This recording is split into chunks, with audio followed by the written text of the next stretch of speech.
Success at last, albeit overdue and underwhelming. Head to the war room for an update on the situation. Perhaps there is a shred of hope, after all.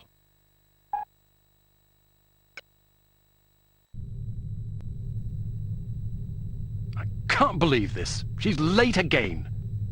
Where is that blasted girl? Give her a break, Smithy. About damn time. There's been a new development. I heard about the Monte Carlo incident. Was it harm? Indeed, they've just issued their demands. What you know is that at precisely 1700 hours Greenwich Mean Time on September 19th, 1967, an explosion destroyed Club Metropole in Monte Carlo, Monaco, killing 47 people and injuring more than 100. What you do not know is that the source of the blast was not a mechanical device, but rather a man, Commissioner Maurice Albert. Because you are at least somewhat familiar with the research of Dr. Otto Schenker, you are therefore capable of comprehending both the plausibility of this claim as well as its implications. As we have demonstrated, our organization, HARM, possesses the recipe for a biological weapon of such insidious potential and singular destructive power that no one on the planet is safe, unless our demands are met. This is outlandish. By now, I'm sure you have received the itemized list of our requirements. You have exactly 1 week to fulfill these requirements. If our demands are not met, we will be forced to discipline you. Already, we have infected prominent individuals in 36 major metropolitan areas around the world. The first of our unsuspecting victims will detonate at exactly 0600 hours on September 26th. The estimated death toll is 1 million people! They're mad. The remaining victims will detonate at 6-hour intervals thereafter. Once our terms have been met, we will deliver a list of infected persons as well as a quantity of antidote sufficient to curtail this catastrophe. However, because the deadline we have imposed is dictated by the chemical fuse inherent in the reagent itself, the sooner you comply with our wishes, the more time you will have available in which to administer the antidote. I assure you that you do not possess the medical means necessary to diagnose the infection, nor the technical means necessary to defuse it. Therefore, it would be in your best interest not to squander valuable time on such useless endeavors. Furthermore, any attempts by your secret service organizations to interfere with harm shall be severely punished. That is all. A puppet? Don't be fooled by the messenger. This situation is extremely grave. They certainly expect us to swallow a lot of maybes. Maybe they're telling the truth about Monte Carlo. Maybe the consequences would be as dire as they predict. Maybe there's an antidote. Maybe they'll fulfill their end of the bargain. I tend to agree with you, Agent Archer. But for the time being, I suggest we take them at their word. The word of a puppet? What are their demands? Mr. Smith? £50 million sterling, the continent of Australia, and an internationally recognized holiday to be known as Praise Be to Harm Day. I don't see the point. Presumably it is to praise harm.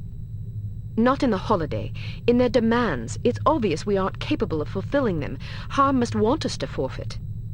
Nonsense. They may be madmen, but we have to presume they aren't completely irrational. And why even issue demands if their sole purpose were to cause destruction and chaos? Perhaps they expect a partial capitulation. That way they can get what they really want, the £50 million sterling. But they can also justify punishing us when we come up short on their other demands. It's obvious from the way they go on about their secret weapon that they're just itching to use it again. You hardly have the experience necessary to support such speculations. Archer may be onto something. In any case, Harm's motives are irrelevant. Our goal is to stop them, completely. No capitulation, no compromise. What about their warning? Once again, we must take them at their word. It is therefore imperative that we act swiftly and decisively. Our objectives are clear. We must obtain the list of infected individuals. We must get our hands on the antidote, and we must recover Dr. Schenker. And Volkov? He's only a threat if he knows what we're up to. If our theories are correct about Agent Lowry, Volkov shouldn't be much of a concern. What if your theories aren't correct? Then may God help us all. I hope we can come up with a better plan than that. What about the information we got off the ship? Well, the containers you photographed weren't accounted for on the shipping manifest, which comes as little surprise. However, much of the cargo aboard the freighter was on its way to a chemical plant in southern England. Not much to go on. Be that as it may, it's better than sitting on our hands waiting to find out if Archer's correct about Harm's intentions. And the captain's log? Useless. Shite. Tell us about this chemical plant. It's owned by Dumas Industrial Enterprises. Dumas? As in Baron Archibald Dumas? What do you know about him? Only what I've read in the papers. Apparently, he's a reclusive chap who spends much of his time hunting big game in Africa and Southeast Asia. No one knows much about him except that he inherited the company from his father about 10 years ago. We're counting on you to discover whether or not he's connected to Harm. And if he is? First things first. For now, try to get an audience with the man. Size him up. We need to know what sort of fellow we're dealing with. Your best bet is to see if you can catch him at the chemical plant. There's also a corporate office up north, but apparently he doesn't spend much time there. Whatever you do, don't jeopardize your cover. It's imperative that we take Harm by surprise. Understood. I have a hunch we're getting close. If this lead pays off, we'll be one important step closer to victory.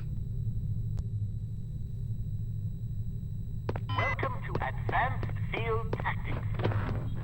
We've cooked up a stunning new perfume for you. It temporarily blinds and dazes anyone caught in its influence. Do be careful not to spray it upwind.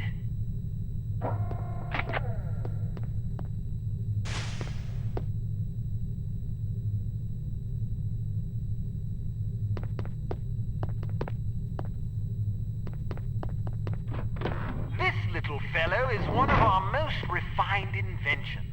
The P421 Canine Persuader.